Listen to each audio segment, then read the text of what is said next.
Thank you. 64 plus 32 plus 16 plus 8 plus dot dot ধারাটির অষ্টম পদ নির্ণয় করো। এটা কিন্তু 13.2 অনুশীলনীর 5 নম্বর অঙ্কটি। এখানেও কিন্তু আমরা গুণোত্তর ধারার প্রথম পদ, যেহেতু শর্ট প্রশ্ন, ধরে নেই আমরা প্রথম পদ এ সমান 64 সাধারণ অন্তর আর সমান কিন্তু 32/64 অর্থাৎ হাফ। অষ্টম পদের সূত্র আমরা জানি। অষ্টম পদ কিন্তু এ আর টু দি পাওয়ার 7, তাহলে এর মান আমরা জানি 64 গুণন আর এর মান কিন্তু হাফ, পাওয়ার হলো 7, তাহলে ইকুয়াল 64 গুণন 1/7 মানে কত?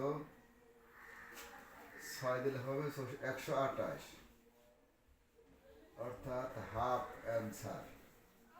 মানে এটা কেটে দিলে কিন্তু 2, এই জন্য কিন্তু হাফ অ্যান্সার। Thank you.